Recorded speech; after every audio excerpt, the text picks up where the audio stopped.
paso al ingeniero Hernando Gómez. Él es ingeniero mecánico de la Universidad Nacional de Colombia. Cuenta con 15 años de experiencia en el área de refrigeración industrial y además está capacitado en optimización de sistemas de refrigeración, revisión, implementación y mejoramiento de seguridad en plantas de refrigeración de uso con amoníaco. Ingeniero, bienvenido. Adelante. Muchas gracias, Melissa. Muy buenos días a todos. Antes de iniciar, Melissa, ¿me podrías confirmar mi pantalla se ve bien? Se ¿Se ve me escucha perfecta, bien? sí. Tiene Excelente. audio y pantalla perfecta. Bueno, nuevamente muchas gracias. Un gusto estar con ustedes el día de hoy para hablar de un tema que a nosotros en Mayacagua y en la industria nos genera bastante emociones, bastante interés, que es la parte de la seguridad de las salas de máquinas. En especial, en particular, hoy vamos a hablar de la seguridad para los sistemas que tienen amoníaco. Es un sistema, es una filosofía, es una serie de prácticas que la industria en los últimos años ha tenido un poco más de énfasis, ha caído en cuenta de que hay mucho que se puede hacer pensando en la seguridad. ¿Y por qué pensar en la seguridad? ¿Por qué queremos darle ese énfasis? Primero, pues no desconocemos que los sistemas industriales con amoníaco son los más eficientes. Entonces, esa eficiencia en el consumo energético es la que genera que la industria use de manera preferencial el amoníaco. Entonces, debemos estar listos para poder atender las situaciones que nos puedan surgir con esto.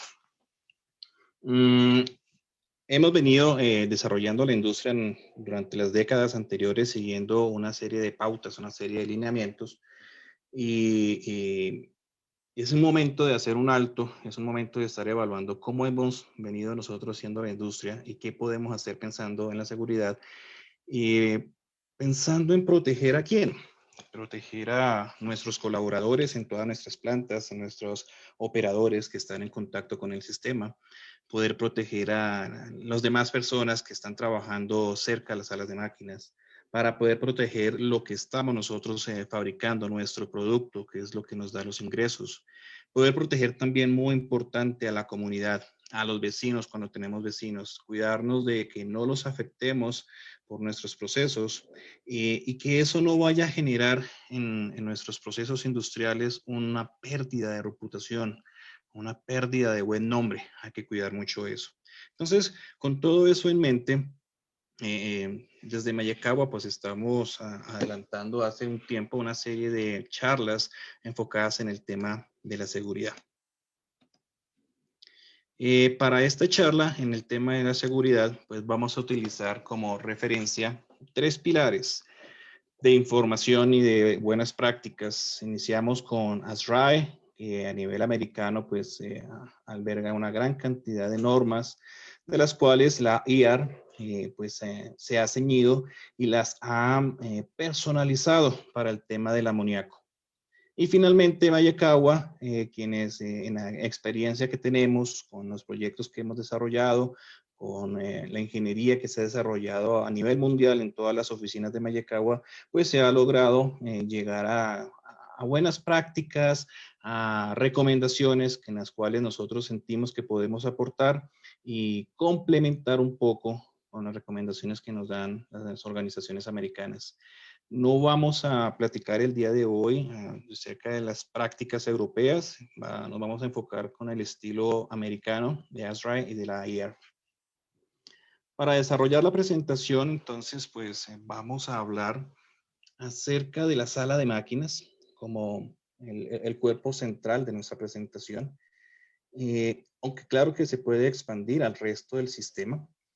Y dentro de esta sala de máquinas, nosotros hemos visto que podemos hacer una clasificación en la cual podemos utilizar una categoría de elementos pasivos, una categoría de elementos activos y una última categoría muy importante que queremos revisar hoy, que es el tema de los procedimientos. Dentro de los elementos que consideramos nosotros pasivos, vamos a mencionar hoy tema de la iluminación, duchas, accesos y egresos, paredes, que son elementos que tenemos en las salas de máquinas, Perdón, voy a encender el video. Ya, gracias. Que son elementos que tenemos en la sala de máquinas que sabemos que tenemos ahí, pero muchas veces no le prestamos atención. Muchas veces sabemos que tenemos una iluminación y nos damos cuenta que falla cuando se daña un foco. Y a veces pasa desapercibido porque no requiere un mantenimiento, porque no requiere que necesariamente alguien esté siempre pendiente de ello. Por eso notamos que son elementos pasivos. Ahí están y no nos damos cuenta. Otra serie de elementos que son los elementos activos, en donde vamos a observar el tanque de neutralización, sistemas Scrubber, sistemas de ventilación, sistema de sensores, que es un conjunto un poco más complejo de componentes que están entrelazados y que obligan a que nuestros operadores, a que nuestros ingenieros en las plantas estén haciendo un poco más de supervisión, que les tengamos una serie de procedimientos, que los tengamos en el radar. Y finalmente el tema de los procedimientos que se vuelve lo que une todos esos elementos activos y pasivos para que funcionen, para que estén supervisados, para que tengamos todos la información muy clara y tengamos entonces una sala de máquinas particularmente segura.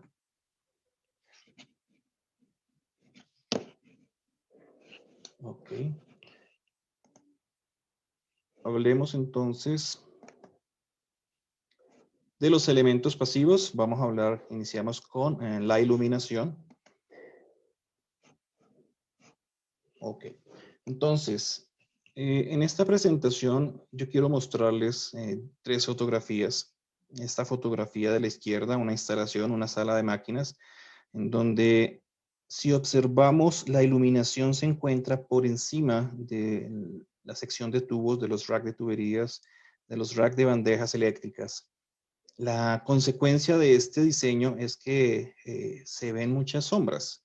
No tenemos una suficiente iluminación. ¿Y por qué es necesario tener una buena iluminación? Porque vamos a desarrollar una serie de procedimientos de inspección y de mantenimiento y necesitamos pues, estar conscientes de todo lo que está pasando. Necesitamos poder ver que un accesorio está empezando a presentar corrosión. La iluminación es trascendental. Vemos en las otras fotografías unas salas de máquinas en donde por ejemplo, esta, estoy señalando a la izquierda inferior, una sala de máquinas de una planta que tiene CO2 transcrítico. En este caso, la iluminación se observa descolgada, no necesariamente pegada al techo. Esta otra sala de máquinas de amoníaco con compresores, pues vemos que la iluminación queda dado al techo. Digamos que en el momento en el que se empezó a hacer el diseño de las bandejas, ya existía el sistema de iluminación. En muchas ocasiones hay la posibilidad de hacer ese empalme con la parte de arquitectura y de parte civil que nos permite hacer eso. Y ese es el mensaje de esta presentación. Debemos hacer todos los esfuerzos para tratar de consolidar un buen diseño de la iluminación para poder tener una adecuada iluminación. Ya pues lo que nos señala a nosotros la norma IAR es que debemos tener una intensidad de 320 lumens por metro cuadrado medidos a 0.9 metros. Entonces ya nos implica tener un sensor para poder tener este valor, pero yo creo que además de tener esta intensidad, el mensaje es tengamos una buena iluminación. Pensemos de manera anticipada el diseño de la iluminación para que junto con el diseño de los recorridos de tubos y bandejas, pues tengamos una sala adecuada. El siguiente elemento que queremos revisar son las duchas lavaojos, que seguramente todas nuestras instalaciones pues cuentan con duchas. Pero muchas veces no reparamos en revisar qué tipo de ducha vamos a poner. Entonces, en cuanto al tipo, pues no vamos a entrar en el detalle técnico. Vamos a señalar básicamente que las duchas deben cumplir con la norma ANSI Z 238. Y adicional a eso, ¿qué vamos a hacer con esta ducha? ¿En dónde la vamos a poner? Ese es el punto principal de esta presentación, para poder tener esa seguridad. Lo que nos pide a nosotros IAR es considerar que nuestra sala de máquinas debe tener mínimo 2 duchas, mínimo. Y piden ellos que sea una ducha adentro de la sala de máquinas y otra ducha afuera. Entonces, con esto en mente, a la hora de realizar los diseños, a la hora de considerar nuestra instalación actual, debemos detenernos a pensar dónde la tengo y por qué la tengo ahí. ¿Puede llegar el operador en caso de emergencia fácilmente a la ducha? es una ruta libre de obstáculos. Entonces, debemos revisar las rutas, debemos garantizar que no haya una puerta de por medio, que no hayan, ojalá, escalones, para que el operador pueda llegar. En esta sala de máquinas, que estamos tomando como referencia, hemos instalado una ducha adentro de la sala de máquinas. Hemos instalado 2 duchas exteriores en el primer piso, cada una de ellas cerca de las puertas de los ingresos a la sala de máquinas. Y no nos detenemos ahí. Nosotros también recomendamos, cuando llegamos a la azotea donde tenemos los condensadores, instalar también una ducha. Em, Normalmente en la zona de los condensadores no se realizan muchas tareas de drenaje de aceite. No es un punto común de drenaje. Entonces, ¿cuál sería el requerimiento? Hay otros riesgos. El riesgo, por ejemplo, si tenemos un sistema de purga de no condensados, vamos a tener que hacerle mantenimiento a algún filtro o vamos eventualmente a hacer una purga manual. Entonces, hay un cierto riesgo de apertura de válvulas. Por lo tanto, sería bastante prudente considerar disponer de una ducha en esas zonas donde tengamos amoníaco.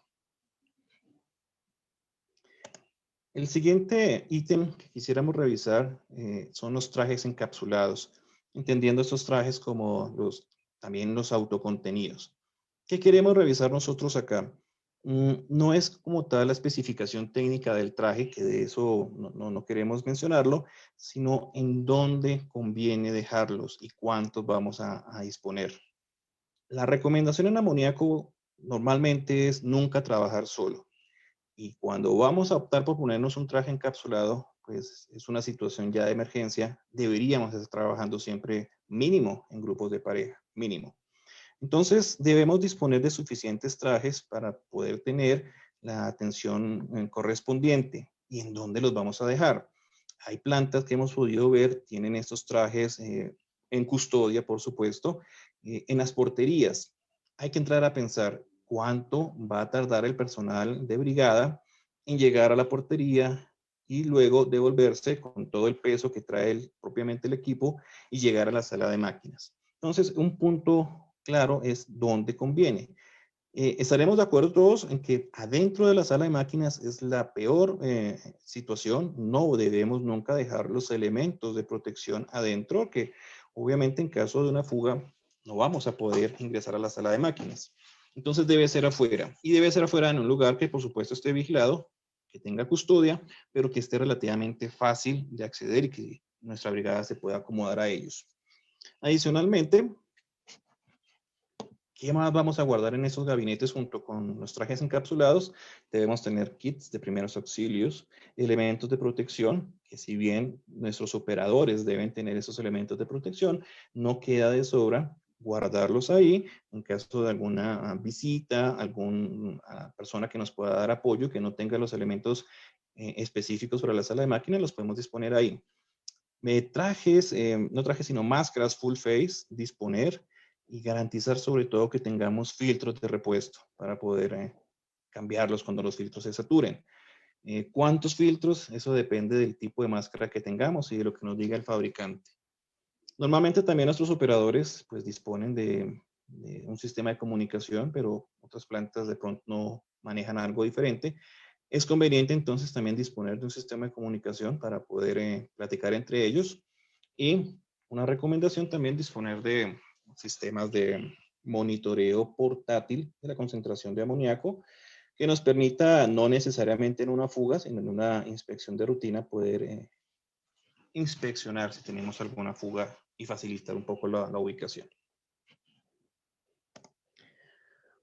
Relativo a los accesos y a los ingresos, esto empieza ya a hacer algo diferente, empieza a romper un poco el esquema de las salas de máquinas que hemos visto mucho, sobre todo aquí en Colombia, una sala de máquinas que tiene la tendencia a ser abierta.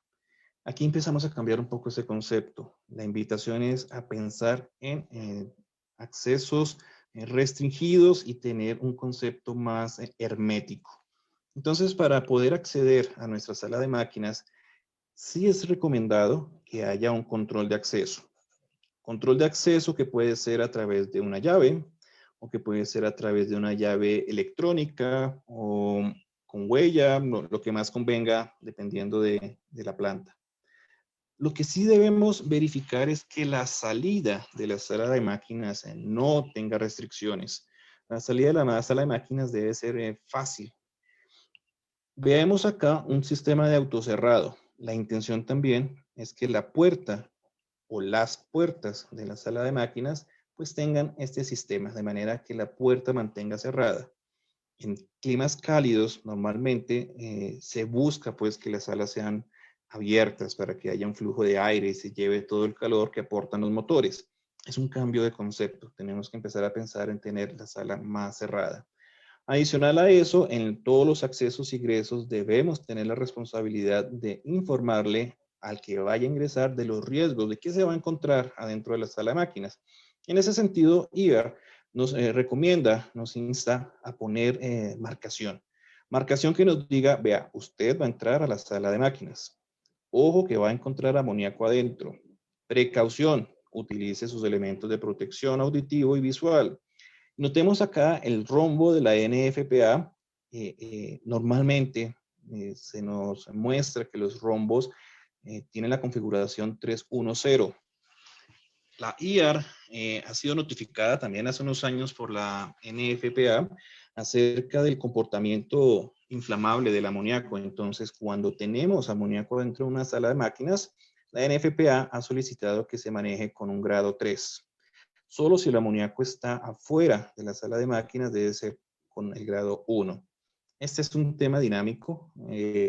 Hace unos años IAR estaba, entiendo, no de acuerdo con esta designación que le dio la norma americana y pues están en conversaciones para bajar ese grado a 1 por toda la implicación que tiene el considerar el amoníaco como explosivo.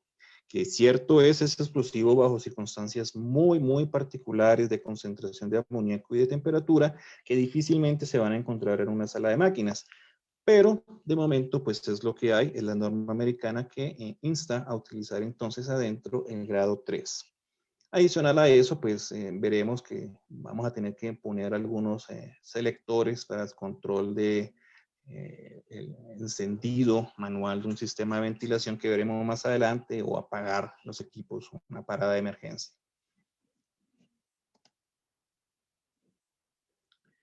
Veamos aquí también en la puerta, sería muy buena idea, algo recomendado, como en este caso, una puerta con una pequeña ventana que nos permita ver qué está pasando adentro de la sala. Sería bien recibido para no tener que ingresar en caso de una emergencia y poder saber qué está sucediendo. Notemos acá, Mayekawa en este caso, gusta de instalar unos sensores de varios colores para poder con ellos notificar las concentraciones de la fuga y poder darle una mejor indicación al operador de qué se va a encontrar adentro de la sala de máquinas. La norma, veremos más adelante en la sección de sensores, nos pide que pongamos una baliza, una sirena sonora y una indicación también visual. Nosotros recomendamos pues que tenga con 3 colores. Y mencionábamos previamente, pues que la puerta desde adentro debe poderse abrir sin ninguna restricción. Entonces, el uso de estos sistemas, estos hardware de barras antipánico nos facilita que por el propio peso de la persona la puerta abra. Entonces, debemos analizar, debemos pensar, nuestra sala de máquinas hoy, ¿podemos instalar esto en caso de que no lo tenga? Relativo a los paros de emergencia, entonces necesitamos poder tener control de los equipos que están adentro sin entrar a la sala de máquinas. Entonces, para ello, la norma nos pide instale un paro de emergencia y lo limita solamente a uno.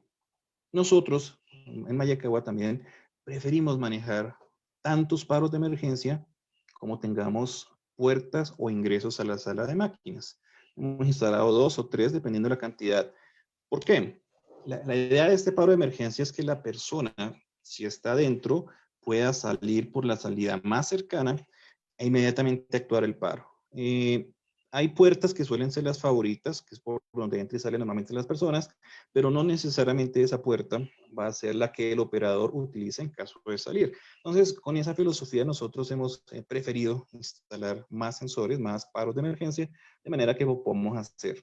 ¿Y qué vamos a hacer con ese paro de emergencia? Pues vamos a apagar los equipos que están adentro, básicamente compresores, bombas de amoníaco y algunas válvulas que pueden funcionar como las válvulas King, unas válvulas que pueden suministrar amoníaco a otros sitios de la sala de máquinas o a otros sitios de la instalación. Entonces, con esto, lo que hacemos es cerrar las válvulas para evitar que siga saliendo amoníaco hacia los otros sistemas. Los paros de emergencia, en este caso, vemos acá un par de fotos, deben tener una protección en acrílico, ojalá otro material que evite un accionamiento accidental. Entonces, aquí hemos instalado nosotros un acrílico, el operador bastará con que levante la tapa y actúe el botón rojo de paro de emergencia. Adicionalmente, dependiendo de la configuración del botón del paro de emergencia, en este caso, en el de la foto, tiene unos agujeros donde nosotros podemos instalar un candado. ¿Y qué se busca con esto?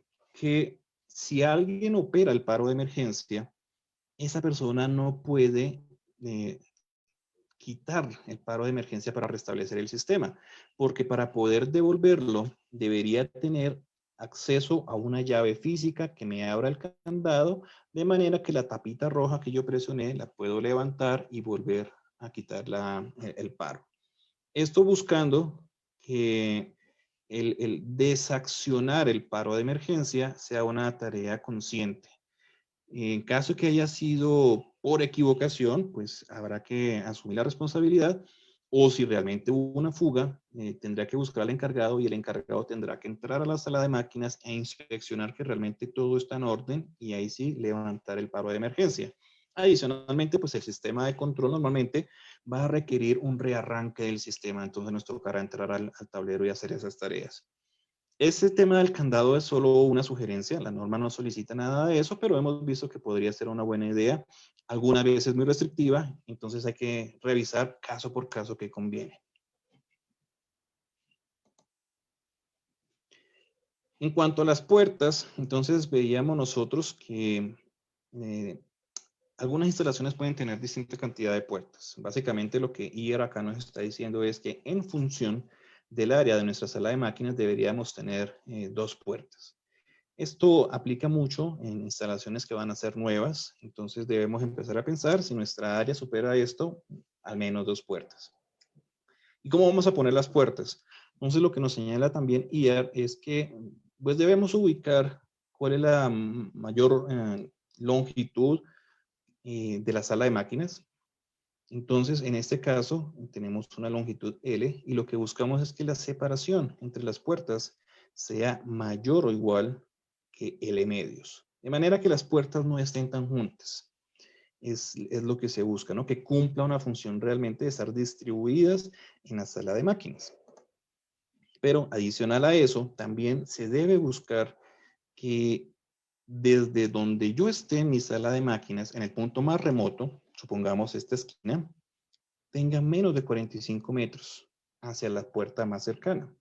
Si no logro cumplir esto, entonces la recomendación es instalemos una puerta más cerca de la zona remota. Como lo señalábamos previamente, en el tema de las paredes es un cambio conceptual. Muchas salas de máquinas han venido siendo configuradas para que operen como esta de la foto de la izquierda, donde tenemos una reja, que la reja permite restringir el ingreso de las personas, efectivamente, pero a la hora de una fuga no ofrece ningún tipo de hermeticidad. Y lo que nosotros buscamos, lo que busca ahora la norma es tratar de contener la fuga de amoníaco, que esa fuga no se vaya hacia el resto del edificio, que no se vaya hacia otra zona, sino que la podamos contener y contenida la podemos manejar. Por lo tanto, hay que cambiar, la invitación es a cambiar esto. Ahora, esto no es algo nuevo, esto no es algo que IAR haya inventado en los últimos 6 años.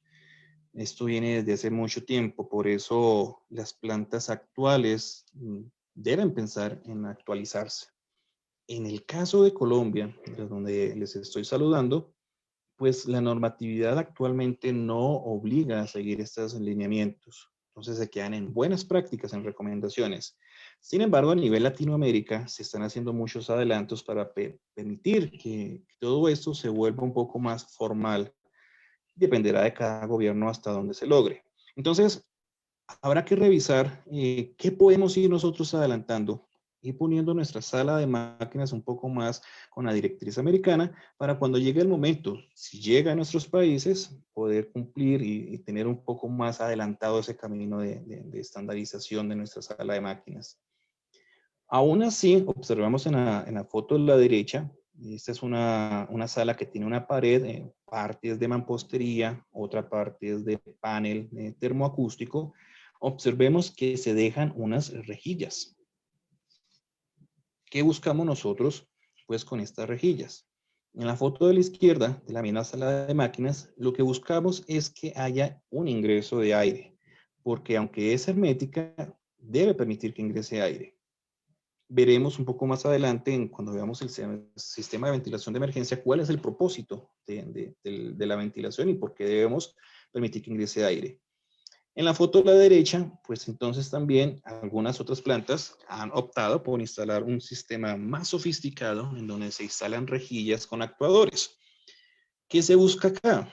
Entonces, en caso de una fuga que detecte nuestros sensores de amoníaco, pues los dampers o las rejillas se van a cerrar y vamos a tener contenido el amoníaco adentro de la sala de máquinas y ya nuestro sistema de ventilación mecánica lo va a poder manejar.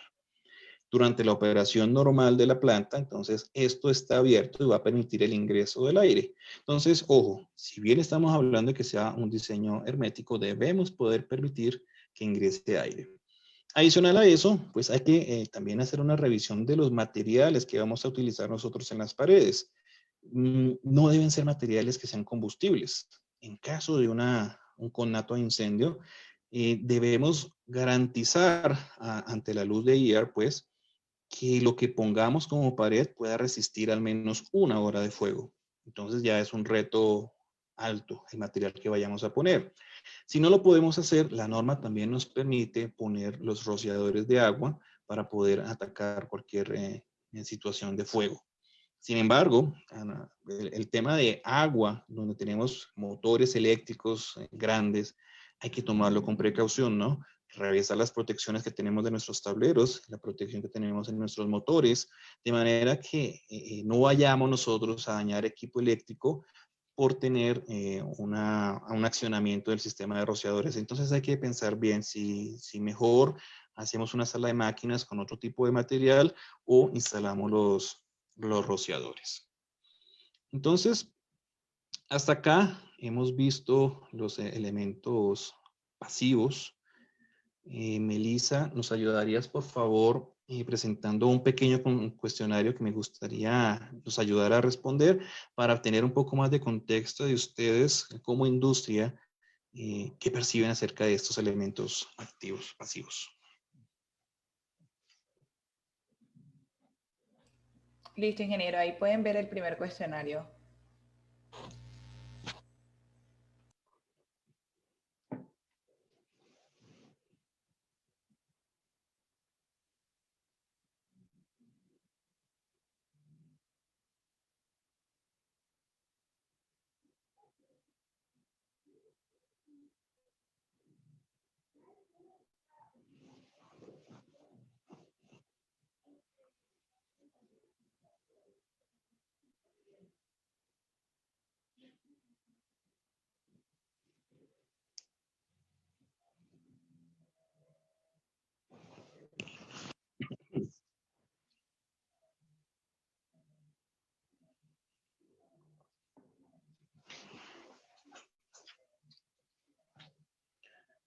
Bueno,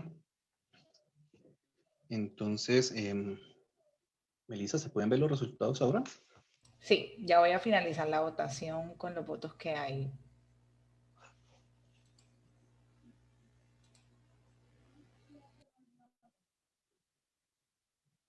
Ok, entonces podemos ver el 23% de las personas que nos están acompañando han votado por paredes y entradas de aire como elementos pasivos que no han tenido un enfoque o manejo adecuado en el sistema de refrigeración.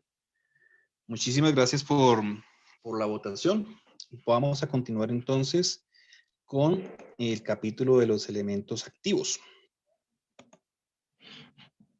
Dentro de los elementos activos vamos a analizar entonces válvulas de seguridad, tanque neutralizador, Struber, ventilación y sensores.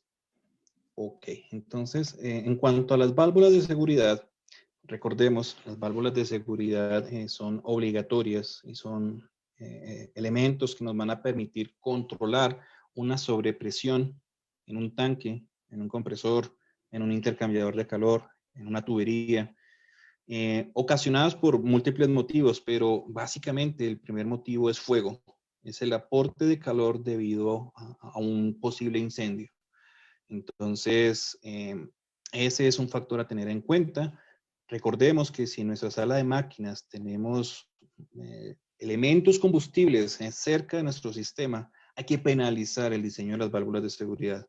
Y es una penalización importante, 2.5 veces la capacidad.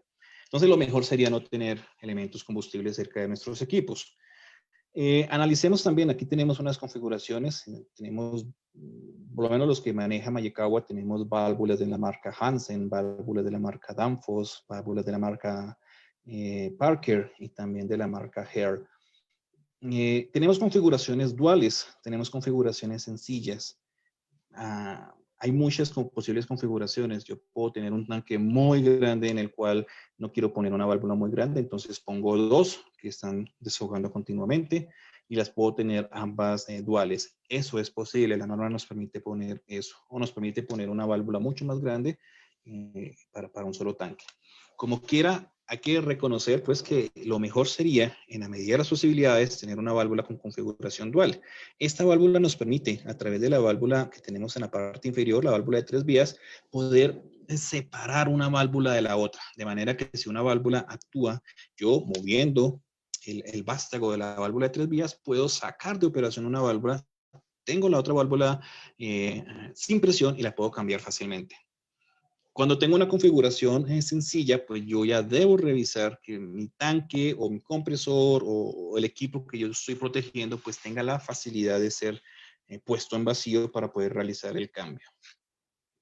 Entonces, relativo a estas válvulas de seguridad, IAR ha venido evolucionando en todas las recomendaciones, ha hecho bastantes cambios.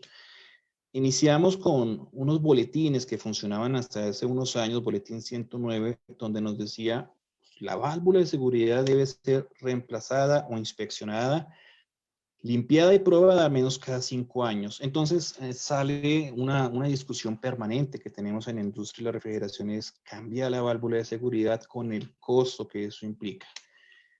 IAR cambió, empezó a agrupar los boletines. Ahora tenemos la norma americana ANSI IAR 6 en su versión 2019, en donde nos dice lo mismo. Ya no es un boletín, ahora es una norma. Nos está diciendo todas las válvulas de alivio que hacen descarga a la atmósfera deben volver a ser certificadas o reemplazadas cada 5 años.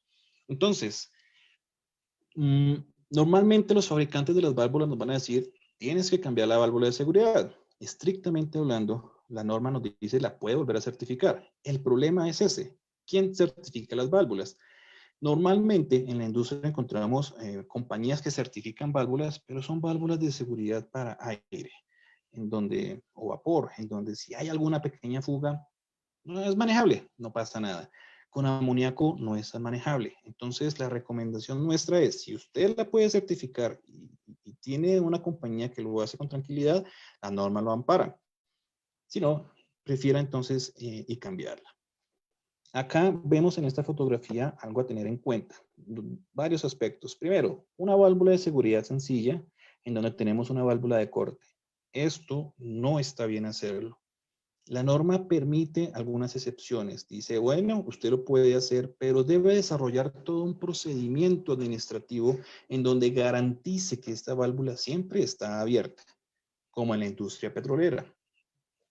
Entonces, ¿cómo vamos a garantizar nosotros que esta válvula está abierta? Es difícil. En ese sentido, lo mejor sería instalar una válvula de 3 vías como lo vimos previamente. Segundo, esta válvula de seguridad no está desfogando a un punto elevado. Entonces, podemos decir que aproximadamente está descargando a 1,60 m, 1,70 m de altura, la altura de una persona. Si esto llegase a desfogar teniendo un operador enfrente, es una situación mortal. Entonces, todas las válvulas deberían estar conectadas de manera que se desfogue a un punto seguro. Entonces, el punto del desfogue es bien, bien importante. Vemos en esta fotografía una planta en donde el punto de desfogue se ha dejado lo más alto posible. IAR tiene bastantes señalamientos en cuanto a las condiciones que debe tener ese punto, que debe estar separado del borde de la propiedad de una distancia, que debe estar separado de ventanas, de puertas, etcétera, de si tenemos un pasillo o un caminadero, como tenemos acá para acceder al condensador, lo puedes poner bajo algunas condiciones. No nos vamos a detener a revisar esas condiciones.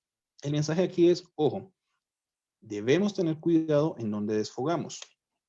Este de fotografía de la derecha es un sistema de CO2, donde también, aunque es CO2, estamos desfogando a través de un colector y lo estamos mandando a un punto elevado. El concepto se mantiene.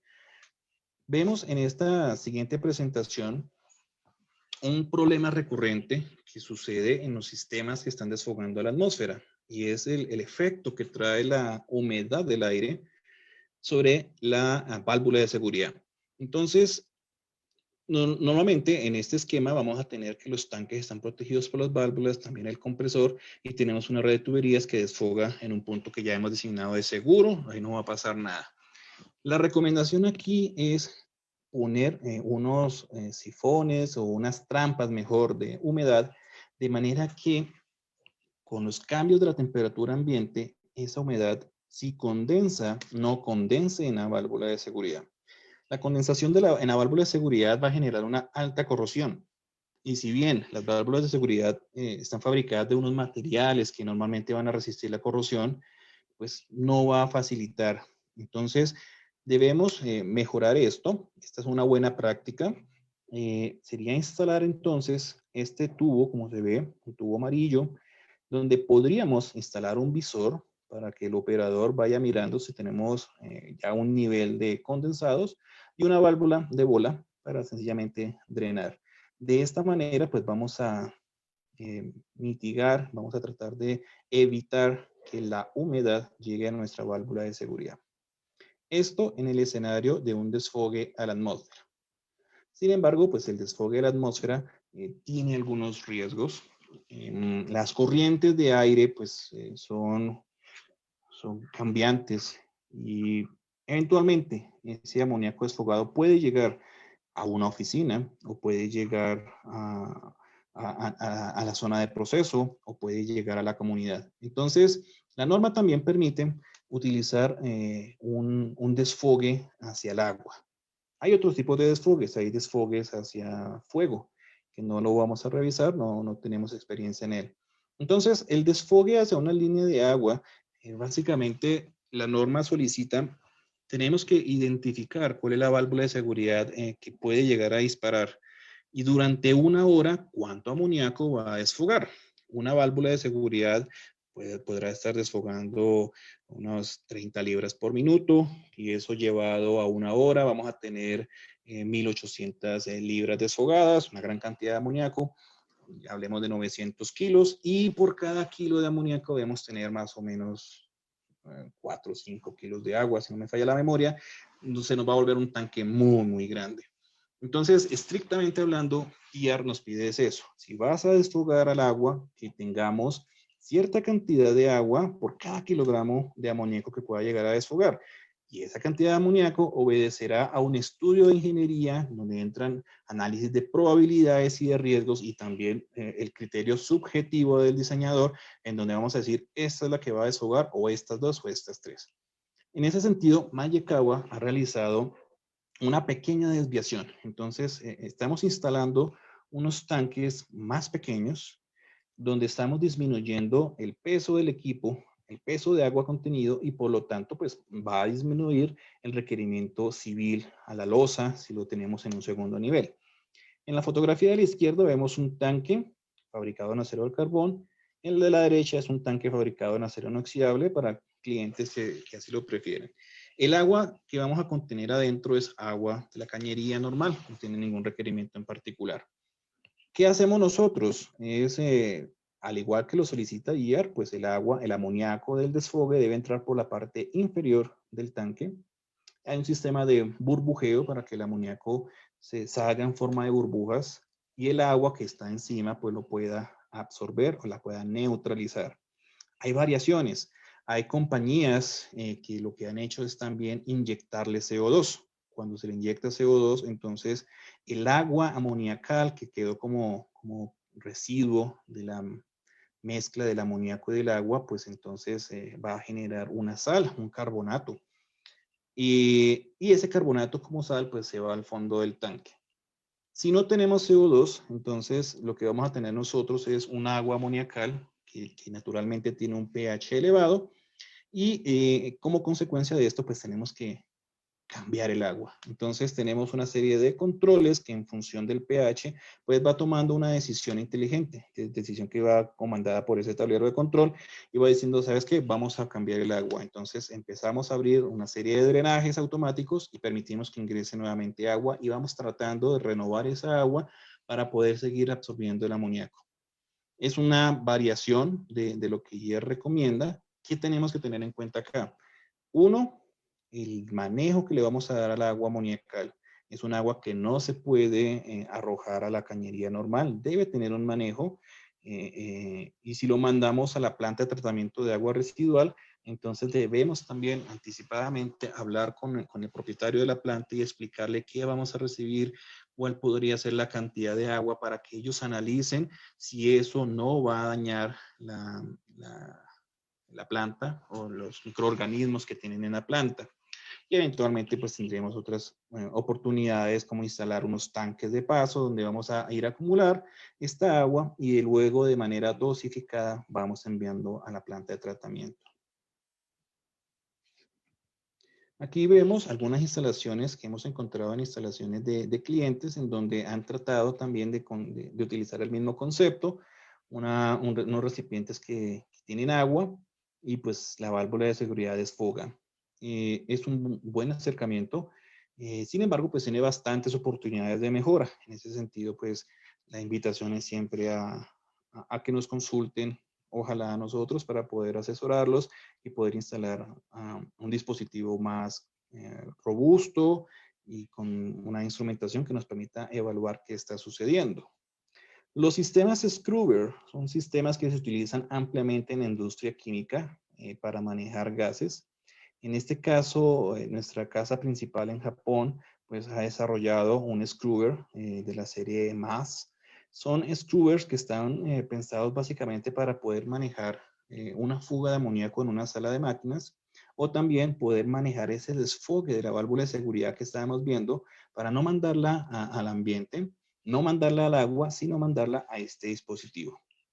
Este dispositivo, pues básicamente lo que va a hacer es, en caso de una fuga de amoníaco, el amoníaco adentro de la sala de máquinas va a ser detectado por un detector, va a ordenar al scrubber que se encienda y pues vamos a succionar, él tiene un ventilador y vamos a succionar el aire de la sala de máquinas. El damper que dispone la sala de máquinas pues se va a cerrar y ese aire lo que va a hacer es encontrarse con una corriente, con una lluvia de ácido sulfúrico diluido en agua, con bajas concentraciones de agua, de ácido sulfúrico, al 9%. Entonces tenemos una bomba que está haciendo esa recirculación del ácido diluido y de esa manera entonces lo que hacemos es una mezcla del amoníaco con el ácido sulfúrico y el residuo que nos queda nuevamente es una sal. Es un sistema también que ha venido funcionando bastante bien. Eh, digamos que aquí lo que va a suceder es que Japón, por las regulaciones propias que tiene el país y también sucede mucho en Europa, la cantidad de amoníaco que manejan son bajas dentro de las salas de máquinas. Entonces, la cantidad de ácido sulfúrico que disponemos son relativamente bajas. Entonces, dependiendo de la cantidad de amoníaco que tengamos en la sala de máquinas, pues habrá que hacer una revisión si esta es una solución viable. Si tenemos bajas concentraciones, bajas cantidades de amoníaco en nuestra sala de máquinas, esto viene siendo una solución muy atractiva. Adicionalmente, pues veamos acá en este esquema las válvulas de seguridad. En caso de que haya un desfogue, pues esa válvula va directamente a la tina con ácido sulfúrico y podemos manejar también de forma segura ese desfogue. Estas son fotografías de las instalaciones que se han hecho en Japón. Básicamente el sistema de extracción se hace a través de esa tubería de color negro. La tubería llega y aquí tenemos pues el extractor que está succionando ese aire. Y aquí tenemos entonces el sistema internamente donde está lavando. Esta es la tina. No se alcanza a ver en esa fotografía la bomba, pero hay una bomba que está succionando y está recirculando el agua con ácido sulfúrico diluido. Aquí para información, pues rápidamente, varios modelos de los cuales disponemos para poder manejar ese sistema de Scrubber. Manejado siempre con soluciones de ácido sulfúrico y distintos volúmenes de almacenamiento. Entonces, pues para mayor información, ya de manera interna podemos ir revisando y hacer una propuesta más personalizada. Como lo habíamos señalado anteriormente, muy importante el sistema de ventilación. Estamos cambiando la forma de hacer una sala de máquinas, ya no es abierta, entonces debemos poder ventilar la sala de máquinas. Y ventilarla por tres motivos principales. Un primer motivo, pensando en el operador que va a estar adentro, necesitamos darle un confort, cambios de aire para que el aire tenga la calidad adecuada. Entonces, este sistema de ventilación está pensando en poder cambiar ese aire. Otra función que él cumple es lograr una temperatura de 40 grados centígrados adentro de la sala de máquinas. Y eso es una condición que está pensada en la electrónica de los tableros y de los controladores que tengamos, que no supere los 40 para que no se afecte. Entonces, no se trata de que este sistema va a climatizar la sala de máquinas, no se trata de climatización, se trata de mantener una temperatura por debajo de los 40 grados. Y finalmente, la tercera función que tiene este dispositivo es la de una ventilación de emergencia para poder sacar rápidamente todo ese amoníaco que ha quedado en la sala de máquinas en caso de una fuga. Entonces, IR lo que nos dice es, ponga un sistema de extracción, haga el cálculo del caudal dependiendo de distintas configuraciones y desfóguelo de manera vertical, de manera que tengamos una velocidad mínima aquí en la descarga, que es una velocidad alta, para que el aire con amoníaco salga lo más alto posible y ya la atmósfera lo maneje. Eso es lo que nos está pidiendo a nosotros IR. Tenemos configuraciones donde tenemos ventiladores con el sistema de transmisión de potencia por fuera, entonces tenemos un sistema por bandas, o tenemos ventiladores que hemos usado más compactos, donde el motor está adentro del ducto. Entonces, en el primer escenario, en este de la izquierda, el motor debe estar diseñado pues para que en caso de amoníaco no tenga ningún problema. Y en el de la derecha, el motor ya no tiene tantos requerimientos. En ambos casos, el sistema de ventilación, las aspas, debe cumplir con una serie de recomendaciones de la SMACNA, de manera que no generemos chispa. Recordemos que bajo circunstancias muy específicas de temperatura y de concentración, si tenemos un punto de ignición, vamos a poder tener alguna explosión. Entonces, para evitar y alejarnos de esa situación, las aspas deben ser a prueba de chispas. Para poder activar ese sistema, entonces, mencionábamos inicialmente un control de temperatura. Nosotros instalamos un sistema de supervisión con PLC, un sensor de temperatura. Estamos monitoreando constantemente la temperatura y dependiendo de la temperatura, pues el PID nos va a controlar la velocidad de ese variador. Adicionalmente, él también va a responder a la presencia de amoníaco que nos diga por acá nuestro sensor de amoníaco. Y finalmente, en caso de una emergencia, para que el operador, sin necesidad de ingresar a la sala de máquinas, pueda encender el sistema, entonces en la entrada, cerca al paro de emergencia, y aquí es sí, muy importante la entrada principal, entonces el operador puede, a través de este selector, solamente encender el sistema de ventilación. Eso quiere decir que yo no puedo apagar el sistema de ventilación desde acá. El sistema de ventilación no se debería apagar. Solamente lo que puedo hacer acá es ponerlo a su máxima capacidad para poder atender esa situación de emergencia.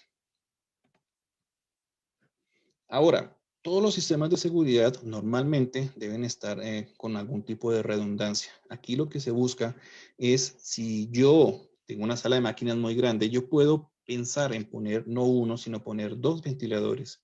De manera que un ventilador esté funcionando recurrentemente para el control de temperatura, porque voy a tener un menor requerimiento de movimiento de aire, y en caso de una emergencia puedo tener entonces un segundo que lo voy a apoyar. Eso me lo permite la norma.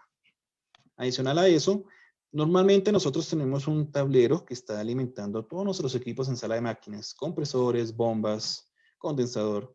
Entonces aquí lo que se busca es que la alimentación, tanto de los sensores como todo el sistema de emergencia, sea independiente. Entonces debemos tener un tablero. ¿Qué se busca acá? Si de pronto yo presiono el paro de emergencia pretendiendo apagar los compresores, que no vaya yo a apagar los ventiladores.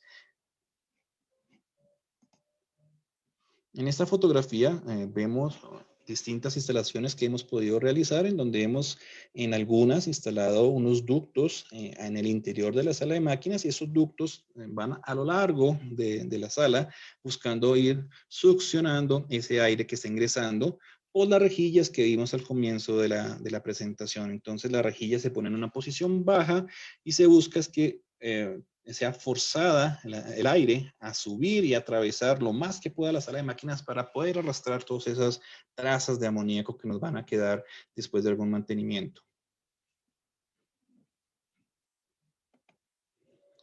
Ok, entonces, Mayekawa ha hecho también una desviación, un complemento a lo que IAR está solicitando. Y lo que está haciendo es instalar un sistema de lavado de aire.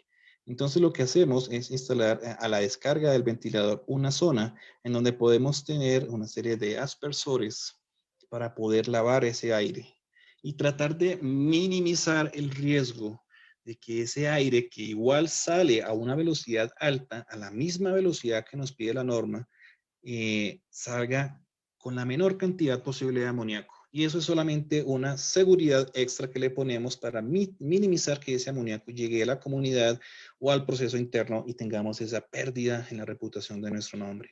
Hay que tener en cuenta también que el residuo de ese lavado del aire pues va a ser agua amoniacal con un alto pH, y debemos tener la misma consideración de manejo que tuvimos con el tanque neutralizador. Hay que saber a dónde vamos a mandar ese drenaje. Relativo a los sensores y a la detección, en la industria tenemos una gran cantidad de sensores y de fabricantes de estos. Básicamente tenemos sensores que se instalan en campo y otros sensores que tienen el sensor remoto pensado para instalación de pronto en ducto o en posiciones donde sea difícil llegar al mantenimiento. Entonces, básicamente lo que queremos señalar nosotros en el tema de los sensores es qué buscamos hacer con el sensor. Mínimo debemos tener un sensor en nuestra sala de máquinas. Es lo que nos pide la norma, mínimo uno. Ahora, ¿qué concentración le vamos a pedir que esté registrando? El nivel 1 es un nivel de 25 partes por millón. Y aquí lo que se busca es, si nuestro sensor registra 25 partes por millón, ya tenemos que tener atención. Debemos notificar a una posición. Digamos, en este esquema que estoy presentando, debemos notificar a un computador o a un sistema de supervisión, pero amparado por un humano, no un sistema que esté desatendido. Un humano debe poder reconocer que algo pasó en mi sala, que se subió la concentración de 25. Eso es una situación anormal. En este caso de 25 partes por millón, la norma permite que si por algún motivo la concentración bajó, de pronto lo que hicimos fue una purga de aceite, liberamos una pequeña cantidad de amoníaco, entonces la concentración bajó, subió a 50, volvió a bajar de 25, permite un auto reset. No necesariamente el operador tiene que ir allá y quitar la alarma. Entonces la pudimos ver activa y en un rato está inactiva. Entonces Mayekawa lo que ha hecho es instalar unas balizas, unas alarmas visuales donde utilizamos varios colores, y hemos optado por poner un color amarillo como un semáforo rojo, amarillo, verde. El amarillo nos indica, ojo, algo está pasando, y nos indica que la concentración superó los 25 partes por millón, pero no ha llegado a la condición crítica. La condición crítica, entonces, para la norma IAR empieza a partir de las 150 partes por millón. Y a partir de esta concentración, lo que tenemos que hacer entonces es activar nuestro sistema de ventilación de emergencia. Y en ese sentido, nuestra baliza, nuestro indicador visual ya no es amarillo, es rojo. y ya la norma no nos permite el auto-reset. Si superó las 150 partes por millón, algo pasó, el operador tiene que ir a revisar y tiene que presionar y restablecer el sistema. No se permite un auto-reset. Ahora, si yo pongo solamente un sensor, los fabricantes de sensores pues tienen unos rangos definidos para ellos. No voy a poder disponer de un sensor que me mida desde 25 partes por millón hasta 40.000 partes por millón. Eso en la tecnología actual no existe. Entonces, si ponemos un sensor, por ejemplo, de 0 a 1000 partes por millón, dependiendo del fabricante, él puede registrar 25 partes por millón de manera segura. Otros no, dependiendo de la tecnología. Toca tener mucho cuidado en el sensor que vamos a elegir. Entonces, necesito medir 25, busco mi sensor. Pero la norma también nos dice, ojo, eventualmente yo voy a tener que apagar los equipos de forma automática. Y nos dice, si la concentración supera las 40.000 partes por millón, tengo que apagar el sistema. ¿Y qué voy a apagar? Compresores, voy a apagar las bombas y voy a apagar las válvulas King que están suministrando amoníaco adentro o a otras zonas de proceso. Las tengo que apagar. Entonces, con un único sensor no lo voy a poder hacer, voy a tener que instalar varios sensores. La norma también tiene una desviación y dice, puede utilizar un sensor de 40.000 o el límite superior del instrumento que se instale. Entonces, si yo instalo un sensor de 0 a 1000 y está diseñado para registrar 25, check, me funciona. Me funciona para las 150 partes por millón, me funciona. El límite superior es 1000, entonces cuando llegue a 1000, mi sistema se va a apagar. ¿Qué consecuencia tiene eso? Para cada planta es diferente. Para algunas plantas, 1000 partes por millón puede significar una situación no tan crítica. Yo no quiero apagar mis compresores porque eso me va a generar a mí una pérdida económica en producción. Entonces, no, me la pague. Muy bien, entonces en ese sentido buscamos un sensor de 40.000. Sin embargo, para nosotros una concentración de 40.000 ya es tan elevada, es una concentración que está pensada en evitar el riesgo de la explosión del amoníaco por esa alta concentración. Pero de ahí hacia atrás, la afectación hacia componentes internos de los equipos ya empezó. La degradación del devanado de los motores pudo haber sucedido. Si tenemos tableros de control ya están afectados. Entonces, postergar la decisión hasta 40.000 partes por millón puede no ser conveniente. Nosotros, personalmente, en Mayacagua preferimos reducir ese límite a 1000 o a 2000, dependiendo del límite superior del instrumento que hayamos elegido. Entonces, hasta acá llega el capítulo de los elementos activos. Melissa, nuevamente, ¿podrías, por favor, ayudarnos con la encuesta? Sí, claro.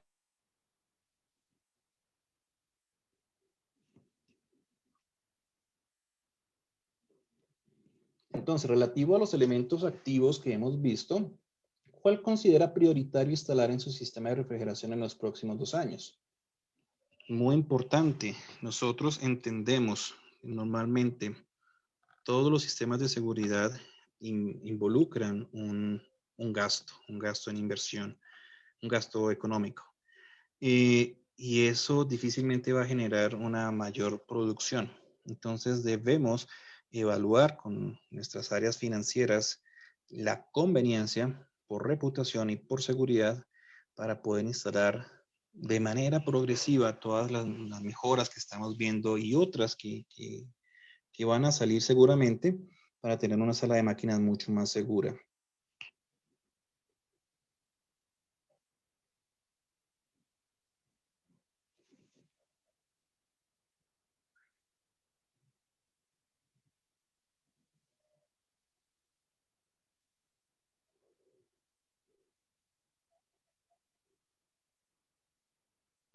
Listo, ingeniero. Voy a finalizar la votación para compartir los Gracias. resultados.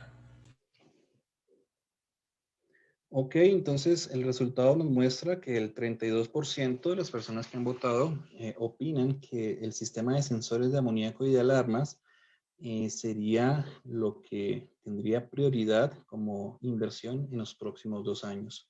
Muchísimas gracias a todos nuevamente por la participación. Muy bien.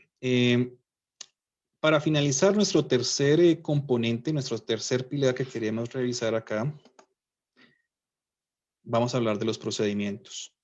Muy importante, muy importante revisar el tema de los procedimientos. Es necesario que las personas tengan el conocimiento suficiente, adecuado y que estén entrenados. Que los procedimientos sean elementos vivos en el sentido de un procedimiento no se puede poner y ser forzado a que se haga cuando el personal que lo realiza no tiene las herramientas o en su experiencia en su día a día, pues observa que no tiene posibilidad de realizarlo o que es un procedimiento inútil. Entonces es un documento vivo porque tiene que estarse constantemente revisando. Vamos a revisar, no en detalle, a nivel conceptual, procedimientos que deberíamos nosotros tener en nuestras instalaciones. Procedimientos de operación, procedimiento de pruebas, procedimientos para la inspección y procedimientos para el mantenimiento. 4 capítulos. Dentro de los procedimientos operativos, tenemos un gran desarrollo que ha realizado la IAR a través de su norma IAR 7 para el desarrollo de procedimientos operativos. ¿Cuál es el propósito de la IAR 7? Es, escúchame, leo, lograr definir los requerimientos mínimos para desarrollar procedimientos, de manera que los procedimientos sean fáciles de entender y de aplicar, que sean seguros, efectivos y confiables. Entonces, ya no tenemos pues necesariamente que devanarnos los sesos para poder hacer un procedimiento operativo. Ya IAR 7 nos está dando unos lineamientos basada en la amplia experiencia que ellos tienen para poder entonces tener esta documentación en nuestras instalaciones. ¿Y cuál es el objetivo? El objetivo central, seguridad. Pensar en seguridad. ¿Cómo vamos a hacer esto? Pues vamos a establecer los contenidos. ¿A qué le queremos hacer un procedimiento? Vamos a desarrollar esos procedimientos. Vamos a realizar los procedimientos también para tareas que no son rutinarias, porque hay algunas tareas que serán una vez al año. Entonces no las debemos pasar desapercibido y vamos a mantener los procedimientos operativos. Eso significa que los vamos a revisar, los vamos a socializar, los vamos a mejorar porque son elementos vivos que tenemos que estar actualizando. Algunos de los contenidos que IAR nos dice usted debe tener en su planta. Procedimiento para arrancar de forma inicial el sistema. Procedimiento para una operación normal. Procedimiento para operaciones temporales. Cómo apagarlo durante una emergencia, qué debo hacer durante una emergencia y luego rearranques. Son los contenidos mínimos que debemos nosotros desarrollar en el capítulo de los procedimientos operativos. Vemos ahora el tema de los procedimientos de inspección. Y los procedimientos de inspección, pues tenemos en bastantes. Tenemos procedimientos para compresores, para bombas, para condensadores, para evaporadores, para tanques, para tuberías y para sistemas de seguridad. Yo en este momento me quiero enfocar en 2 elementos del sistema de seguridad. Dentro de los elementos del sistema de seguridad, pues vamos a tener que realizar procedimientos para los ventiladores, sistema de ventilación de emergencia, los interruptores de apagado, los detectores, los sistemas que están controlados por computador y las duchas y lavaojos. Entonces, ¿qué vamos a hacer durante todos esos procedimientos? A nivel de ejemplo, un procedimiento de inspección para un compresor. Esto también obviamente debe estar acompañado de las recomendaciones del fabricante. Si es un compresor Mycom, si es Vilter, lo que sea, entonces debemos complementar esto con lo que nos diga el fabricante. Como mínimo, lo que normalmente tienen nuestras bitácoras de registro diario, horas, presiones, temperaturas. ¿Qué vemos nosotros de raro? Por ejemplo, verificar la protección del sistema de transmisión, verificar los cimientos. ¿Cómo le decimos nosotros al operador de la planta? Oye, por favor, verifícame que los cimientos están bien. Por favor, verifícame que los pernos y montajes se encuentran bien. Eso es algo que de pronto él no sabe. Por eso debemos realizar un procedimiento para que él pueda fácilmente realizar una inspección y hacer un juicio y decir, sí, estamos bien o no, no estamos bien y tenemos que tomar una acción correctiva. Entonces, esto solamente para el tema de un compresor. Para el sistema de seguridad, ¿qué nos está pidiendo la norma? Esto nos está pidiendo verificar, por ejemplo, la función automática del sistema de ventilación. Verificar, por ejemplo, que no hayan ruidos, que no hayan vibraciones, si tenemos un sistema de transmisión por correa que esté adecuadamente tensionado. Entonces, a través de esto, pues vamos a empezar a hacer unas revisiones, en este caso semestral, de cómo está funcionando el sistema. Esto es lo que nos señala la norma. Nuevamente, hay que hacerlo propio, según los fabricantes, con las frecuencias que diga el fabricante, porque el fabricante te puede decir perfectamente, no, no, no, tú tienes que revisar la tensión de las correas de manera trimestral, entonces esto pues ya no aplica semestral. Dentro del componente de las tuberías, es un capítulo bastante importante, da para una presentación exclusiva, lo vamos a abordar rápidamente, buscando que durante las inspecciones que nosotros hacemos recurrentemente a las tuberías, pues vamos a encontrar tuberías que son aisladas, tuberías que no están aisladas, tuberías que están a temperatura alta, una línea de líquido, vamos a tener tuberías que están a baja presión, a baja temperatura. Tenemos una gran configuración. Todas ellas tienen riesgos diferentes. Entonces, una de las prácticas recomendadas obedece a este resumen de qué hacer para evaluar qué tan crítica es mi tubería. El nivel de riesgo más alto, en este caso el más importante, viene siendo el número 1, de ahí el color por semáforos. ¿Y qué tipo de tubería tiene esto? Las tuberías que son aisladas, que son tuberías que se instalaron sin pintura y sin recubrimiento. Entonces, normalmente Mayecagua, en las instalaciones mecánicas que hace, toda tubería que va a ir aislada debe tener una pintura anticorrosiva. Pero resulta que no es mandatorio. Hay una instalación que puede no tener pintura. Sencillamente llegó el tubo de fábrica y lo aislamos, sin más. Este vendría siendo nuestro caso, un tubo que no tuvo pintura y no tuvo recubrimiento. Hemos tenido también proyectos de muy alta especificación en donde tenemos, aparte de la pintura, recubrimientos a través de geles que están minimizando el efecto de corrosión que genera la atmósfera y sobre todo que va a generar en el tiempo para las tuberías que están aisladas y que han tenido daños. Ustedes serán conscientes en sus plantas que las tuberías aisladas se dañan muy fácilmente por abuso mecánico, porque hicimos una interconexión, porque no pudimos tener el tiempo durante el arranque para poder aislar adecuadamente el tubo. Tenemos que entrar a producir, entonces el tubo se quedó así. Entonces es una realidad de las plantas. Cuando nosotros hacemos inspecciones, en este caso tenemos un par de fotos, vamos a encontrar, por ejemplo, que normalmente los trenes de válvulas no se aíslan. Y no se aíslan porque no se debe aislar, sino porque se puede no aislar.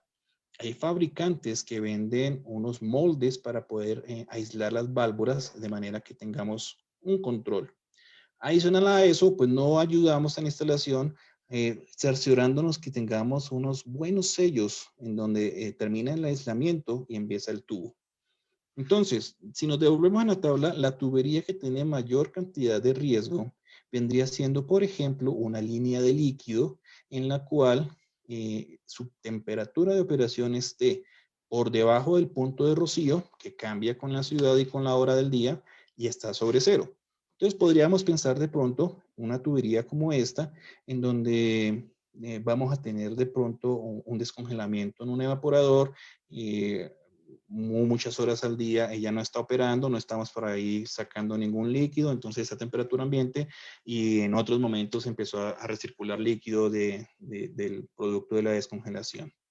Entonces vemos acá cómo se ha perdido la tubería, la pintura en la tubería, no está aislado, entonces es una tubería que está un rato seca, un rato húmeda, seco, húmedo, la condición ideal para generar la corrosión y son puntos muy críticos que tenemos que revisar.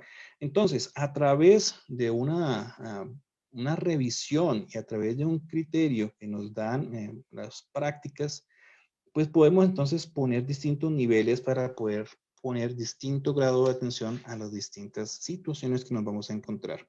Y si nos encontramos durante la inspección visual, a través de los procedimientos de inspección que estamos realizando para las tuberías, aunque nos encontramos con una tubería como esta, en donde tenemos ya una gran cantidad de corrosión, ¿qué hacer? ¿La salimos corriendo? ¿Paramos la planta para cambiar? No. Las buenas prácticas también nos van a señalar, tenemos semanas, tenemos días, tenemos meses para tomar qué acción.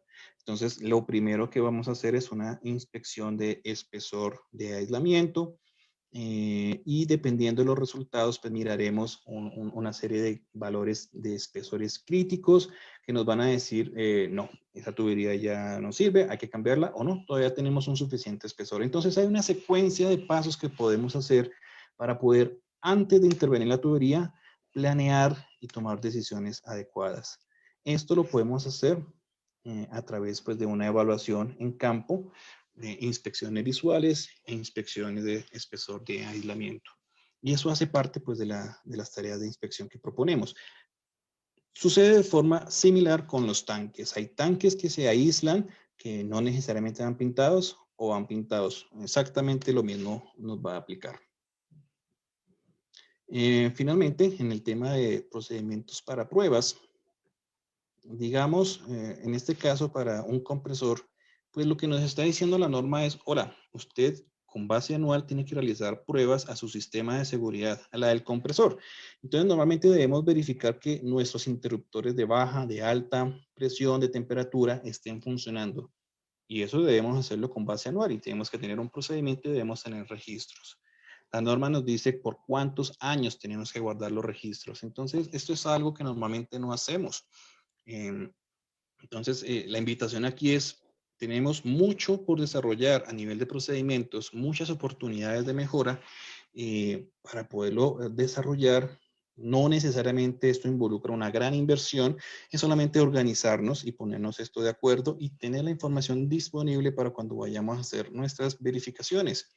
Porque adicional a esto, las inspecciones implican de forma, cada 5 años, una inspección por una tercera parte que no tenga interés en el mantenimiento, que no tenga interés en la producción y que pueda, sin ningún tipo de presión, revisar cómo está el sistema y tomar unas recomendaciones. Bueno, y bueno, finalmente el tema de los procedimientos de mantenimiento, nuevamente, pues hay que seguir las recomendaciones que nos dan todos los fabricantes. Son procedimientos muy similares a los que teníamos en el capítulo de inspección, pero pues aquí cambias el contexto, estamos haciendo mantenimiento. Entonces, por ejemplo, tenemos que revisar el aceite, cambiar los filtros, hacer análisis, lubricación, todo esto pues hay que hacerlo personalizado dependiendo del tipo de compresor que tengamos, y pues esto aplica para todos los componentes del sistema que hemos visto. Entonces hay que hacer una gran cantidad de documentación, o la invitación es a que la realicemos pensando en mantenimiento. Bueno, entonces hasta acá llega la presentación. Espero pues que con los temas que hemos visto podamos ver cómo está nuestra instalación, mirar qué oportunidades tenemos, empezar a revisar temas de inversión, qué podemos ir invirtiendo, qué podemos nosotros empezar a organizar a nivel de la documentación de nuestros procesos. Melissa, quedo entonces disponible para las inquietudes que tengamos. Claro que sí, ingeniero. Tenemos ya varias inquietudes que nos han estado escribiendo, entonces vamos a iniciar con esta. Buen día. Con respecto a la ubicación de las puertas, según el área de nuestra sala de máquinas, mi consulta es, ¿las dimensiones de estas puertas es lo estandarizado o para esta sería diferente? Ok, en cuanto a la dimensión de la puerta, no hay nada estandarizado y AR nos señala eso. Básicamente va a obedecer, si es una puerta de ingreso peatonal, pues de esas sí están en el mercado, que son de una sola hoja o que tienen dos. Nosotros hemos instalado para la puerta principal normalmente dos, y si pensamos en que va a ingresar algún equipo por ahí, pues pensamos en una doble, aunque esas no son muy altas, esas llegarán a un 2,10, 2,20 y los equipos son mucho más altos. Entonces ahí también te toca empezar a pensar de pronto en una puerta más grande, corrediza, pero pues no es una puerta de apertura recurrente, sino es una puerta fija pensada para cambiar equipos. Gracias, ingeniero. Seguimos con esta. ¿Cómo calcular o definir la cantidad de autocontenidos que se deben tener en una planta? Ok, bueno, honestamente no sé responderle con propiedad. Yo pensaría que depende de muchos factores, de qué tan grande es nuestra planta, de cuánto personal tenemos en nuestras brigadas, ¿cierto? ¿Cuánto personal con conocimiento? ¿Qué tan grande es nuestra sala de máquinas? Mínimo, pues deberíamos tener 2 personas que estén respondiendo, por ello deberíamos tener al menos 2 trajes. Pero más allá de ello, lo desconozco, no sé también si las regulaciones nacionales en cada uno de los países pues cambia. Entonces no podría aportar más. Gracias, ingeniero. Nos escriben esta situación. Si la instalación de amoníaco en la sala de máquinas tiene mitad del cuarto construida en muros de concreto y la otra mitad en malla eslabonada y se encuentra en un espacio abierto retirado de la planta, ¿de todas maneras se debe reemplazar la malla eslabonada por muros? La primera respuesta sería que sí. Sería la recomendación pensando en eso. Sin embargo, por ser una instalación existente, IAR tiene algunas desviaciones. Entonces, tendríamos que revisar específicamente qué dice IAR con una instalación que está remota. Entonces, eventualmente podríamos seguirla conservando. Sin embargo, la idea sería revisar qué tan conveniente es seguirla teniendo así. Obviamente, la instalación suya de pronto lleva muchos años funcionando y gracias a Dios ha venido funcionando bien y no hemos tenido ningún riesgo, ¿cierto? Pero lo que hemos visto acá es que hay varias oportunidades. Entonces, estas oportunidades pueden traer muchas cosas positivas. Entonces, más allá de pensar si toca o no toca, podríamos pensar es qué tan conveniente es, qué plus le puedo yo dar a mis compañeros de trabajo, a mi zona, de manera que instalando esto vamos a tener una instalación más sencilla, independiente pues que la norma no lo obligue o que haya alguna excepción donde diga que pues no es necesario. En ese caso, podríamos ya de manera interna revisar y miraríamos en detalle lo que nos dice la norma para instalaciones existentes en esta configuración que usted nos señala. Gracias, ingeniero. Nos preguntan, si una válvula de seguridad ha permanecido almacenada, nunca se ha instalado, pero se cumplen los 5 años que dice que la norma que se deben reemplazar, ¿esta válvula puede ser utilizada o no? Ok, eso nos ha pasado con válvulas que han quedado obsoletas. Eh, Normalmente las válvulas de seguridad tienen unos tags que mencionan la fecha de la instalación por una cara y por la otra cara nos dice la fecha de cambio. Si la válvula ha estado mucho tiempo, primero puede tener corrosión. Si la válvula ha sido adecuadamente almacenada, entonces, y no tiene corrosión a la vista, lo que hemos hecho nosotros es hablar con el fabricante. Le hemos dicho, mira, esta válvula con este lote ha estado en almacén tantos años, queremos ponerla en instalación, por favor, denos luz verde y envíenos de nuevo el tag para poderla remarcar. En ese sentido, cuando yo la instale, pues voy a saber cuándo la tengo que cambiar. Fábrica revisará lotes y nos dirá si esa válvula puede funcionar. Entonces, es la manera como Mayekawa lo ha hecho, apoyándonos del fabricante, que es finalmente el que nos va a dar la garantía. Lo hemos hecho, lo que quiere decir que sí se puede hacer, pero pues ahí toca revisar las condiciones de almacenamiento de la válvula. Gracias, ingeniero. Además nos preguntan, ¿al tanque neutralizador también se le podría adaptar la tubería para realizar purgas de tipo manual o esto no se considera correcto? Purgas de tipo manual.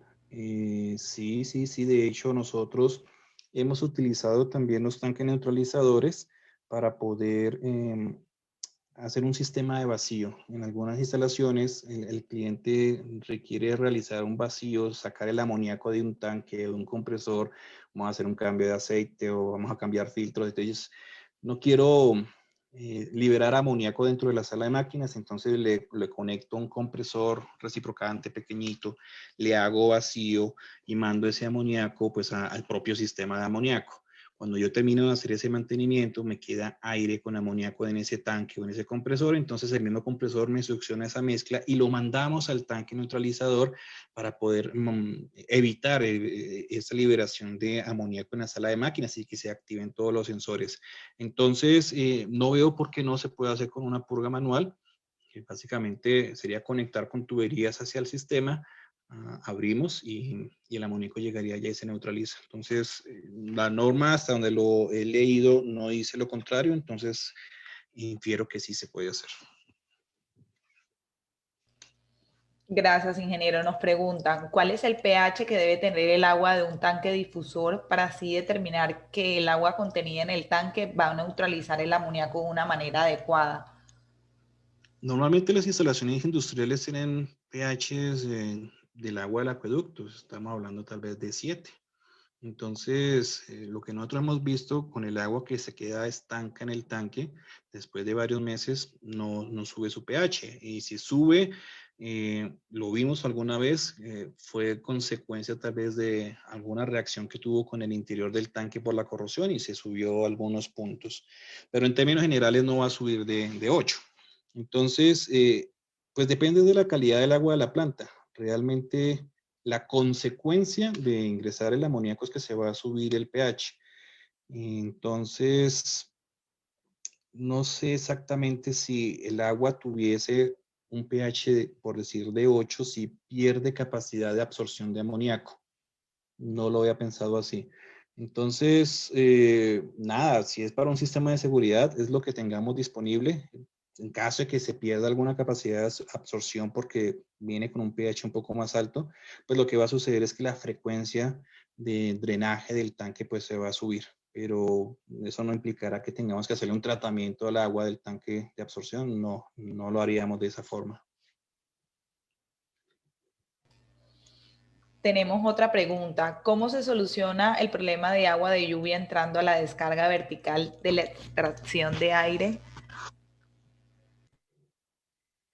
Bueno, eh, normalmente no lo hacemos en la descarga vertical, lo hemos hecho en los tramos horizontales y lo que hemos hecho es instalar junto con las duchas unos sistemas de eliminadores de gota, pues estos dispositivos que vienen adentro de las torres de enfriamiento. Entonces lo utilizamos. Obviamente genera una restricción para el sistema de ventilación porque toca vencer esa restricción para que pueda manejar el caudal y de ese sentido pues estamos atrapando la mayor cantidad de agua. Mm, Hay otros estudios que muestran pues en dónde poner cada uno de los difusores, de estos rociadores, que si ponerlos en un sentido en contra o a favor del aire y lo que se logra hacer. Entonces, digamos que ahí pues ya nosotros hemos desarrollado una estrategia que nos ha venido funcionando bien y con eso pues procuramos que la mayor cantidad de aire se lave. Y no todo, no es una eficiencia del 100%, estamos hablando tal vez de una eficiencia del 80%, que pues para nosotros es bastante alta en el sentido que se atrapa mucho. Y el atrapagotas también nunca es eficiente, siempre va a haber un arrastre de agua, entonces vamos a tener la corriente vertical con una pequeña cantidad de amoníaco y obviamente con gotas arrastradas del sistema de lavado que van a llegar al piso alrededor de la sala. Eso no, por ahora, con los equipos que hemos fabricado, pues no se ha podido resolver. Me imagino que se podría resolver poniendo una segunda estación de filtrado, pero pues habría que revisar el costo-beneficio de hacer un sistema más sofisticado en una solución que realmente es un plus a algo que está pidiendo ya la norma y que ya estamos cumpliendo con el caudal y la velocidad de salida. Gracias, ingeniero. Nos preguntan, ¿qué norma te habla sobre los rangos que deben tener los detectores de amoníaco en la sala de máquinas? Sí, todo esto es IR2. IR2, la versión más reciente, la del 2014, esa norma es la que te dice los rangos en los cuales se va a activar mínimos, 25 partes por millón que veíamos, en donde se activa el sistema de ventilación de emergencia, que son 150, y la de apagado de equipos, es IR2 en su versión 2014. No hay, o si la hay no la conozco, una norma que te diga cómo el fabricante de los sensores debe hacerlo que cumpla esos rangos, no creo. Yo creo que eso está más en función de la tecnología disponible por cada fabricante, de los elementos semiconductores que utilicen, lo que es propiamente pues el sensor, la nariz del amoníaco. Pues, de esos hay de distintas tecnologías y depende también del gas que se quiera sensar. Entonces, respondiendo, la norma es IR2 2014 que nos dice los rangos. pero en cuanto a sensores, pues no dice cómo el fabricante debe diseñarlo. Listo. ¿Cada cuánto tiempo se debería reemplazar los aislantes de las tuberías? Ese es un tema bastante interesante porque no hay un tiempo establecido. Em, los procedimientos que hemos visto al final de la presentación nos dicen que tenemos que hacer inspecciones. La frecuencia de la inspección no me la sé, tendría que mirar la norma que nos dice en cuanto a las tuberías, pero asumamos que sea una vez al año. Lo que sí sé es que al menos cada 5 años tiene que ser por una persona independiente. Entonces, con una inspección anual visual, nosotros debemos poder identificar una anormalidad en el sistema, y una anormalidad es que el aislamiento en algún punto empezó a cambiar de coloración, se puso verde en el fondo, es un indicador de que está apareciendo algas, y pues las algas pueden ocurrir por muchos motivos. De pronto, si el aislamiento está fallando, pues hay un puente térmico, la humedad del aire se condensa ahí y de una vez aparecen las algas. Entonces uno puede sospechar. Lo que nosotros estamos haciendo es utilizar la termografía. Entonces tenemos una cámara termográfica, vamos, hacemos una inspección visual de todas nuestras tuberías con la cámara termográfica, empezamos a mirar con algún juicio, porque la termografía no es una ciencia exacta, pues hay muchos factores de reflexión, sobre todo, donde podemos tener unos falsos negativos, unos falsos positivos, perdón. Entonces, sí nos da una primera indicación, un punto frío, y yo ya lo puedo identificar y luego hacemos una inspección visual detallada de cómo está nuestra tubería. Dependiendo de los hallazgos que hay, si realmente el aislamiento está fallando, entonces lo que se hace normalmente es hacer análisis destructivos. Vamos a quitar unos sectores de aislamiento, unos puntos que ya hemos identificado. Miramos cómo está la tubería, si ya empezó a presentar corrosión o si la pintura que se le aplicó y los recubrimientos que se le aplicaron no han protegido, y se evalúa la necesidad o no de cambiar el aislamiento por zonas, pero pues, nunca he visto que lo cambien totalmente en toda una instalación, ¿no? Entonces debe ir de paso a paso. Lo importante es que en el proceso de la inspección que hagamos podamos determinar qué está pasando. Si de pronto la gente está pisando los tubos, entonces pongamos un caminadero, una plataforma para que no lo tengamos que pisar. O qué otra cosa está generando la afectación del aislamiento. Entonces, eso es lo importante de la inspección periódica.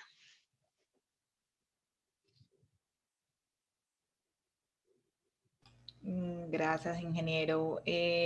Buen día. En este caso, la sala de máquinas tenemos válvulas de seguridad instaladas en compresores y tanques recirculadores, pero no tenemos donde libere, como por ejemplo tanque de neutralizador. Por norma debe ser obligatorio. No, no, lo que sí es obligatorio es que no desfogue a altura del operador, que no desfogue cerca de una puerta, de una ventana. Hay que pensar en que de pronto un operador, un inspector está por ahí haciendo su ronda, que no le vaya a caer en la cara. Entonces, no es obligatorio el tanque de neutralización. La solución más sencilla es conectar todas las válvulas, y ese trabajo de conectar es un trabajo de ingeniería. Hay que hacer una serie de evaluaciones técnicas en cuanto a longitudes, caídas de presión. Hay un trabajo que hacer ahí a nivel de ingeniería y llevarlo a un punto con unas distancias mínimas de separación y lo liberamos a la atmósfera. Esa es la solución mínima. El tanque de neutralización es un plus en el caso de que no querramos correr el riesgo de que ese desfogue llegue a vecinos internos, a colaboradores internos, al proceso y a la comunidad. Pero entonces no es obligatorio el tanque. Listo, ingeniero. Y terminaríamos con esta última pregunta. En una sala de máquinas, ¿usted considera que se deban tener unas rejillas abatibles instaladas en los muros a cierta distancia con el fin de que haya una buena ventilación en el área? A priori diría que no. Yo diría que el tema de las rejillas sí trae beneficios, pero me parece a mí que es una inversión extra que no siempre se justifica. Hay que analizar muchas cosas. Si es una sala de máquinas que está adentro de un edificio y está rodeado por calderas, por plantas, por compresores de aire, en donde nosotros sí necesitamos tener un gran control, entonces yo pensaría así, no vamos a correr el riesgo y ponemos rejillas. Hay que también revisar cómo le llega el aire a la sala de máquinas. Entonces, en este escenario donde la sala de máquinas está por allá metida y rodeada de todos, la ventilación natural no va a ser suficiente. Vamos a tener que poner un ventilador que le infle, que le suministre aire a la sala de máquinas y otro que la esté extrayendo. Entonces, en una sala de máquinas normal, yo no pensaría inicialmente poner el sistema de louvers. El sistema de louvers lo pensaría de manera muy específica como una segunda opción. Inge, nos llegó una última preguntita. ¿Sí? ¿El sistema de ventilación que mantiene una temperatura a menos de 40 grados es el mismo que para la extracción de aire con amoníaco de emergencia? Sí, es correcto. El ventilador o los ventiladores que se instalen, la norma nos permite que cumpla, nos pide primero que cumpla tres funciones. Un flujo mínimo de aire para poder renovar el aire en la sala de máquinas pensando en el aspecto ocupacional, de salud ocupacional del operador, primera tarea. Segunda tarea, que la temperatura del aire se mantenga máximo en 40 grados. Y tercera tarea, el tema de ventilación de emergencia. Entonces, el o los ventiladores que pongamos deben cumplir esas tres. Y la norma también nos permite, por decir algo, una instalación que no esté en tierra caliente, donde mantener la temperatura es relativamente sencillo porque estamos en unos 15, 16 grados. Entonces, el sistema de ventilación va a funcionar suave, va a trabajar básicamente es para renovar el aire dentro de la sala de máquinas si la sala de máquinas permanece ocupada. Entonces, digamos, va a ser un ventilador pequeño.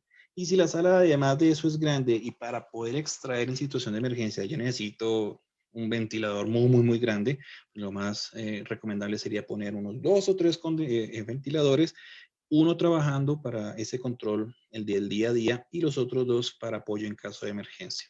Entonces, hay que hacer distintas configuraciones en cuanto a costo de inversión, costo de ductos, costo de instalación eléctrica para mirar si lo puedo hacer con uno o necesito 2 ventiladores y también revisar cómo tener una buena distribución de esa succión de aire dentro de la sala de máquinas, porque el objetivo es que el amoníaco que se libere de cualquier punto de la sala de máquinas pues llegue efectivamente al sistema de ductos y pueda ser manejado. Entonces, espero le haya podido aclarar un poco la inquietud. Muchas gracias, ingeniero. Creo que ya con eso cerraríamos la conferencia del día de hoy. Antemano